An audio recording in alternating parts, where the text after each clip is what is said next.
Good morning, students. As we have know, we have started our concept 2.2, life in the different climatic zones. It is very necessary that the climatic zones on the different regions and the different zones are different. Living style of the human being, wildlife and their vegetations, plants and animals live in the different zones are different. That's it. Very easy concept. And usually it's happened. जैसे कि हमें पता है कि जैसे कि जिस तरीके का माहौल रहेगा उस टाइप से वहाँ के लोगों की भी जिंदगी अलग रहेगी, वहाँ पे एनिमल्स भी अलग रहेंगे, प्लांट्स भी अलग रहेंगे, है ना। तो हमें जैसे कि पता है, as we have know that we have 3 zones, one is temperate, torrid and frigid. ये 3 जोन है, हमको पता है। मैंने बताया था कि टॉरिड जोन क्या है। टॉरिड जोन में सबसे ज्यादा क्या होता है, वहाँ पे सनलाइट और रेन होता है वहाँ पे, है ना। मतलब टॉरिड जोन मतलब ऐसा जोन जहाँ पे ज्यादा गर्मी रहेगी और बारिश भी होती है। और जो दूसरा है टेम्परेट जोन, टेम्परेट जोन में क्या होता है हमारे कि वहां पे क्लाइमेट वहां का माइल्ड होता है। माइल्ड मतलब ह्यूमिडिटी, वी फील ह्यूमिडिटी। जैसे तीसरा है फ्रिजिड जोन। फ्रिजिड जोन यानी क्या, ऐसा जोन जहां पे सिर्फ स्नो गिरती है, बर्फ गिरती है ना। जैसे कि कश्मीर है, जम्मू कश्मीर, शिमला है, मैसूर है, ये पूरे फ्रिजिड जोन है। Why frigid zone? बिकॉज वहां पे सिर्फ बर्फ ही गिरती रहती है, इतना ज्यादा ठंड होता है। मतलब अलग अलग रीजन है, उनके अलग अलग क्लाइमेटिक जोन होते हैं। एक जोन ऐसा होता है जहाँ पे ज्यादा ठंड लगेगी, एक जोन ऐसा होगा जहाँ पे माइल्ड रहेगा, एक जोन ऐसा रहेगा जहाँ पे सिर्फ सनलाइट और बारिश ही ज्यादा गिरेगी। कोकन एरिया में सबसे ज्यादा बारिश गिरती है हमारे महाराष्ट्र में, जैसे कोकन में। और पूरे इंडिया में देखा जाए तो केरल जो है वहां पे सबसे ज्यादा बारिश गिरती है। तो ये जोन्स है, अलग अलग जोन्स है। किस हिसाब से इसको डिवाइड किया है जोन को, how we divide that zone according to their climatic conditions, है ना। क्लाइमेटिक कंडीशन जैसे रहेंगे वैसा वो जोन को उस टाइप में डाला जाएगा। लातूर का क्लाइमेट कैसा है, ये आएगा टॉरिड जोन में आएगा, क्योंकि यहाँ पे ज्यादा गर्मी भी लगती है और बारिश भी होती है, सनलाइट भी है यहाँ पर और बारिश भी है। स्नो गिरती है क्या हमारे लातूर में? No, so that it is not in frigid zone. Mild है क्या हमारे लातूर का? नो, माइल्ड भी नहीं है टेम्परेचर क्लाइमेट हमारा क्लाइमेट जो है जहाँ पे सनलाइट भी है और रेन भी गिरता है। मतलब हमारा जो लातूर जो जोन में आएगा वो कौन से जोन में आएगा? Torrid zone. तो हमको आज इस लेसन में यही देखना है कि टॉरिड जोन में कैसी लाइफ होती है, टेम्परेट जोन की लाइफ कैसी है और फ्रिजिड जोन की, ये तीनों जोन के बारे में हमको मालूम करना है। So we will start first with the life in the torrid zone.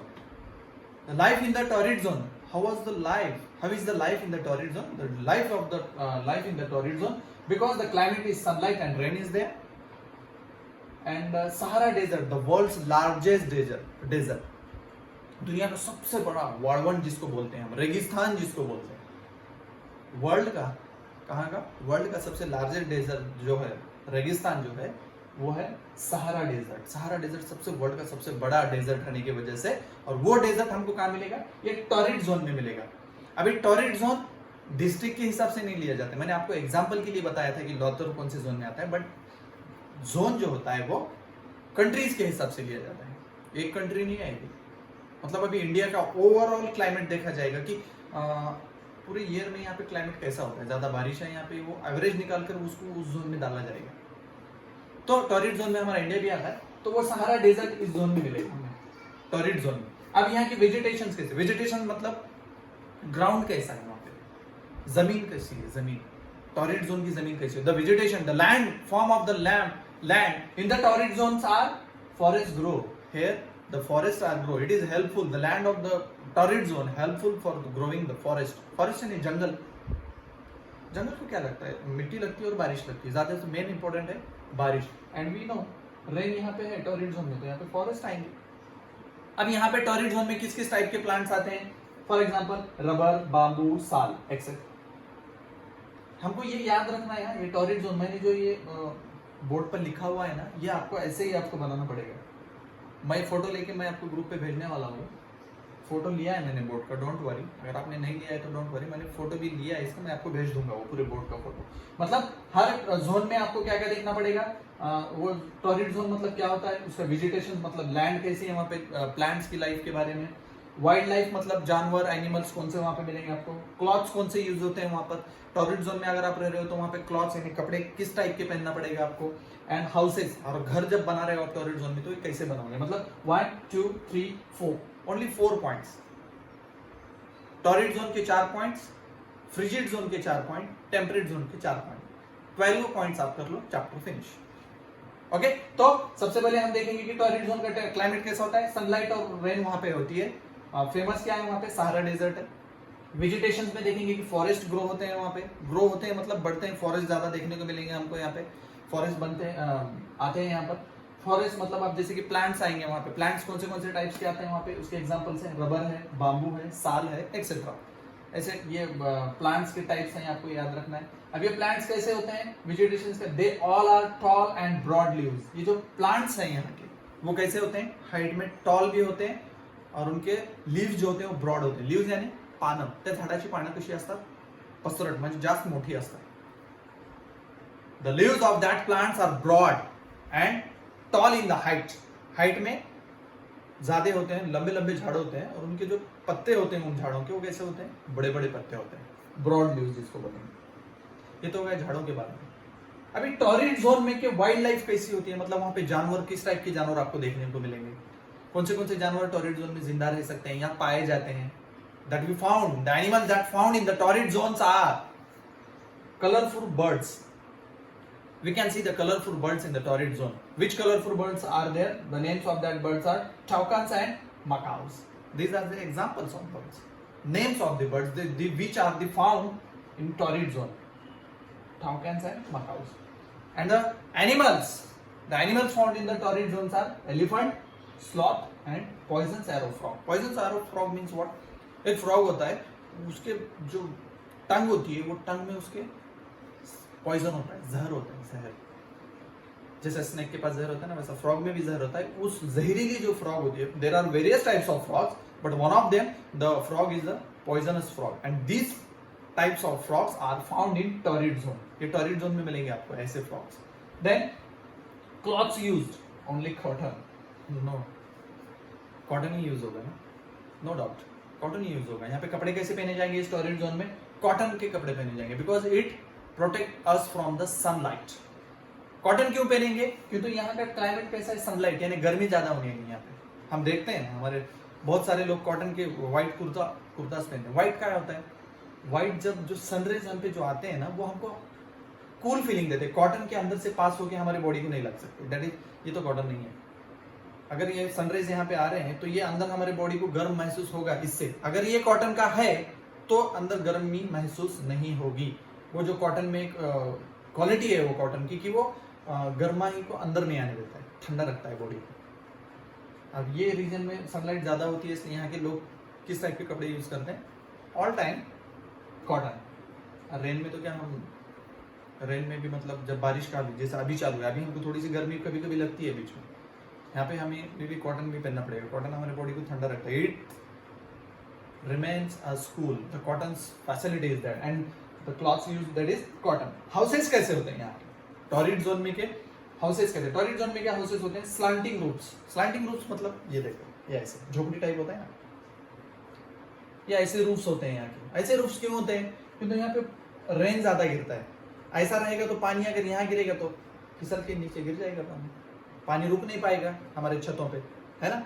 इसलिए हमको अगर हमारा एरिया ऐसा है जहाँ पे बारिश ज्यादा गिरती है तो हमको घर भी ऐसे ही शेप में बनाना पड़ेगा। अगर ऐसा फ्लैट बनाएंगे तो पानी कहाँ रहेगा, पूरा स्लैब के ऊपर रुका रहेगा, उसकी वजह से क्या होगा, वो स्ट्रक्चर पे लोड आएगा, पूरे स्ट्रक्चर पे लोड आने की वजह से फिर वो हेवी स्टील बढ़ाना पड़ेगा। इसलिए यहाँ पे जो हाउसेस यूज होते हैं, houses use in that torrid zones are slanting roofs. Slanting roofs means ये शेप में जो होते हैं ना उसको स्लांटिंग रूफ्स बोलते हैं। Got it? This is all about the torrid zone. And what about the temperate zone? Temperate zone का क्लाइमेट क्या होता है, माइल्ड होता है। एनिमल एंड प्लांट फाउंड, यहाँ पे भी एनिमल और प्लांट मिलेंगे लेकिन ये टॉरिड जोन से थोड़ी सी डिफरेंट रहेंगे, नो डाउट। टॉरिड जोन में क्यों, क्योंकि यहाँ पे सनलाइट और रेन ज्यादा होता है, यहाँ का क्लाइमेट ऐसा है, यहाँ का क्लाइमेट माइल्ड है। जिसको सनलाइट और बारिश जमती है वो टाइप के इस जोन में रहेंगे। कुछ एनिमल्स ऐसे होते हैं जिनको बारिश नहीं लगती, ज्यादा नहीं जमेगी, उससे वो मर जा सकते हैं, हमको डेंजरस होता है उनके बॉडी को। ऐसे एनिमल्स हमको यहाँ नहीं मिलेंगे। जो बारिश सह नहीं सकते वो इधर मिलेंगे। जो दोनों भी सह नहीं सकते हो फ्रिजिड जोन में मिलेंगे। फ्रिजिड जोन में ऐसे एनिमल्स मिलेंगे जहां पे उनको गर्मी बर्दाश्त नहीं होगी, they cannot bear that much temperature, they need just cool environment. These types of animals we found in the frigid zone. That's the third one. Most of the population live in this zone. Now this is very important bit. जितनी पूरे अर्थ पे हमारे जितनी population है ना, तो वो population में सबसे ज्यादा जो लोग रहते हैं ना, तो वो टेम्परेट जोन में रहते हैं। यहाँ का क्लाइमेट माइल्ड है। माइल्ड मतलब क्या होता है? माइल्ड मतलब उष्णता होती है वहाँ पे, ज्यादा बारिश भी ज्यादा नहीं होती है, गर्मी भी ज्यादा नहीं, सर्दी नहीं, दैट इज इनडिफरेंट। माइल्ड, थोड़ा सा गर्मी लगती है वहाँ पे, ह्यूमिडिटी तक डिफरेंट, थोड़ी सी गर्मी थोड़ी सी ठंडी, मतलब एवरेज होता है वहाँ पे। सबसे ज्यादा लोग यहाँ पे मिलेंगे। अब यहाँ का वेजिटेशन क्या होता है? वेजिटेशन मतलब वहाँ का लैंडफॉर्म कैसा है वहाँ का, वो देखना है हमको। 2 टाइप्स है वहाँ पे लैंडफॉर्म्स के। पहला है ग्रासलैंड और दूसरा है फॉरेस्ट। ग्रासलैंड मतलब क्या? सब तरफ ग्रास होगा। टेक्स्ट बुक में आप देखोगे तो आपको वहाँ पे एक हिरन दिखाई देता है, वहाँ पे you can see the deer standing in the grass. सब तरफ पूरा घास घास घास घास दिखाई देगा। Grass, you can see everywhere the grass, the land covered with totally grass, that is called as the grassland. The land which is covered with grass, it is called grassland. And these types of grassland found in temperate zone. For example, prairies in North America and belts in the South America. This is the examples of that. Forest, because vegetations are 2 types. One is grassland and second one is forest. Forest means what? Again, forest divided into 2 types. One is deciduous and second one is coniferous.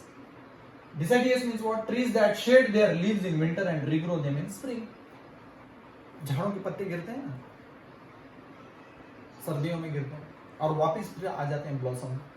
ऐसे type के जो trees होते हैं उनको बोलेंगे डिसाइडियस। उनके example है maple, okay और walnut. Second one coniferous. Coniferous मतलब जिसका जो ट्रीज का शेप कोन में होता है। कोन मतलब ट्राइंगल के जैसा शेप जिसका ट्री का हो रहेगा ना, that is are coniferous. Examples क्या है इसके? फिर पाइन और cedar, these are the examples. अब यहाँ की वाइल्ड लाइफ कैसी है टेम्परेट जोन की? Animals such as grizzly, bear, elk, bobcat, black bear etcetera यहाँ पे आपको देखने मिलेंगे। इस टाइप्स के एनिमल्स आपको यहाँ पे देखेंगे। क्लॉथ्स कैसे यूज होते हैं यहाँ पे? कॉटन और वूल दोनों भी यूज होते हैं। कॉटन कब? अगर ज्यादा गर्म लगेगा तो कॉटन यूज करेंगे। वूल कब? ज्यादा ठंडी लगेगी तो उस वक्त क्या यूज होगा? wool use होगा। This is all about the life in the temperate zone and the torrid zone. And the third topic, that is the life in the frigid zone. Frigid zone में क्या होगा? Frigid zone में तो बहुत easy है। देखोगे जैसे कि अब यहाँ torrid zone में आपने देखा कि यहाँ पे सनलाइट और ये होता है, यहाँ पे क्या होगा? Mostly cover. अभी फ्रिजिड जोन जो है, फ्रिजिड जोन में क्या होगा? फ्रिजिड जोन में आपको क्या देखने को मिलेगा? फ्रिजिड जोन में रहेगा कि फ्रिजिड जोन, फ्रिजिड जोन में आपको सनलाइट या रेन मिलेगा क्या? नहीं। यहाँ पे क्या मिलेगा आपको? आइस एंड स्नो मिलेगा। जैसे यहाँ पे आइस और स्नो आपको देखने मिलेगा। वेजिटेशन अगर यहाँ पे देखा जाएगा तो यहाँ पे भी बहुत सारे वेजिटेशन ड्यूरिंग समर, मास, लिचेन प्लांट्स, मास और लिचेन टाइप के प्लांट्स यहाँ पर आपको देखने मिलेंगे। मास और लिचेन, देखो हर जोन में अगर आप जाओगे तो वहाँ का एनवायरमेंट भी अलग मिलेगा, झाड़ के टाइप्स भी आपको अलग अलग मिलेंगे, है ना। मास और लिचेन यहाँ पे वेजिटेशन देखने मिलेंगे। यहाँ की वाइल्ड लाइफ अगर देखा जाएगा तो यहाँ पे आपको एनिमल्स जो मिलने वाले हैं वो डिफरेंट रहेंगे। यहाँ के एनिमल्स डिफरेंट टाइप्स रहेगा। यहाँ का हाउसेज जो रहेंगे वो इग्लूज यूज होता है यहाँ पे। कहाँ पे? फ्रिजिड जोन में क्या यूज होता है? इग्लूज। इग्लूज पता है ना, वो अंदर से बहुत गर्म होता है इग्लू।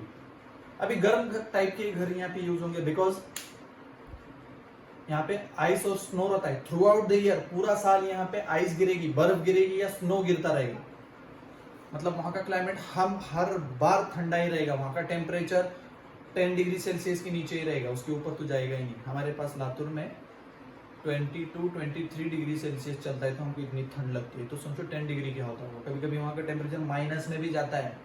माइनस मतलब तो बहुत ही ठंडा, आदमी बर्फ ही बन जाएगा। अगर पानी आप ज्यादा देर रख दोगे ना तो वो बर्फ बन जाएगा। इतना क्लाइमेट फ्रिजिड होता है। तो ऐसे जोन में क्या होगा? फिर आइस और स्नो रहने की वजह से यहाँ के मास, लिचेन अलग टाइप्स के रहेंगे। यहाँ पे प्लांट्स यूज होने वाले। वाइल्ड लाइफ अगर देखा जाएगा तो यहाँ पे अलग वाइल्ड लाइफ आपको देखने को मिलेगी। आपको जैसा कि पता है सील आपको वहाँ देखने मिलेगा, पेंगुइन्स आपको देखने मिलेंगे। पेंगुइन्स आपने देखा है? पॉइंट छोटे छोटे होते हैं, वो जो सी के पास होते हैं। वो सी के पास क्यों होते हैं? वो फ्रिजिड जोन के पास ही रहते हैं। पेंगुइन्स को जो एनवायरमेंट लगता है वो ठंडा ही लगता है, तो वो इस जोन में फ्रिजिड जोन में आपको देखने को मिलेंगे। फ्रिजिड जोन के एनिमल जो है उनका खाना भी उनको सी में से ही मिलेगा।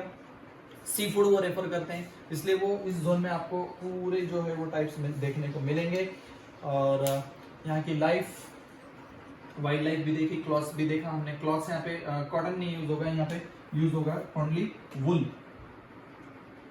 वो भी वुल ऐसा यूज होगा कि वो वुल बहुत ही पूरा वुलन मटेरियल के जो होते हैं, वुलन मटेरियल ज्यादा यहाँ पे यूज होगा, जिससे हम ज्यादा गर्म महसूस कर सके, that we can feel the very hot temperature in that zone.